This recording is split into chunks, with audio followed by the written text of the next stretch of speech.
waa asalaamaaleykum mbokki gars yi xam nga tey dama ñëwaat waat si antenne bi jëlaat waat firi gént mais xam naa ne nag waxoon naa leen ko toujours yéen ñi nga xam ne da ngeen a bëgg a woote ci émission bi ngeen dugg ci boîte commentaire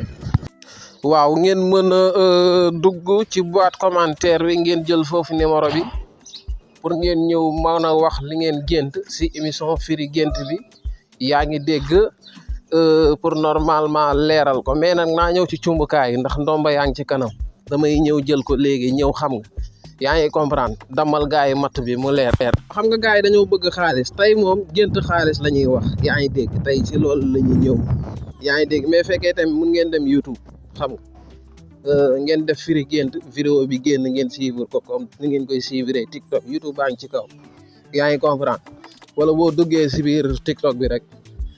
directement dina la yóbbu si YouTube waaw mu ngi nii ndomba yaa ngi gis nga. moom laa seen léegi nii yaa ngi koy gis nii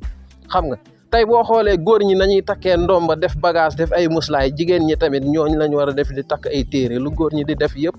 ci cumbukaay jigéen da koy def yaa ngi dégg ndax jamonoy moytu lañ ne yaa ngi dégg boo jugee nag di góorgóorlu nag xam nga ña ca des defu nañu ñu yow wala comme noonu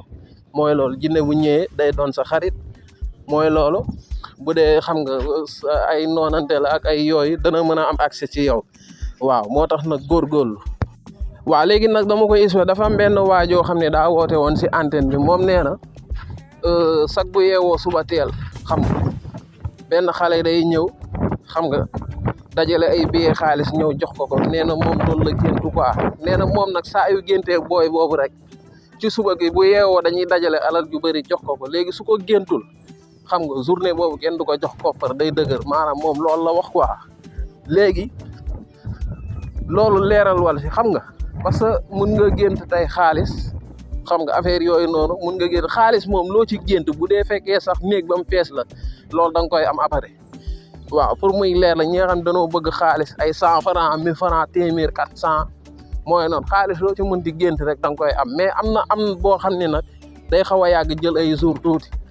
waaw mais am na ci boo xamante ni nii nag comme soo ko géntoon tey nii boo yeewoo da nga koy kenn day ñëw jox la ko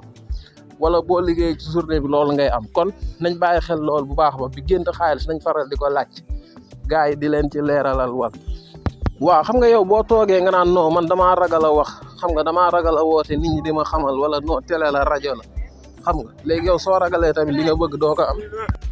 waaw yaa ngi dégg noonu la nag mooy noonu quoi xam nga moo tax nag bu ngeen duggee si boîte commentaire bi yaa ngi dégg foofu noonu ngeen di mën a jëlee numéro bi mais fekkee tamit nag bëgg ngeen dem ci version français bi da ngeen di xool j'aime yi site baa ngi foofu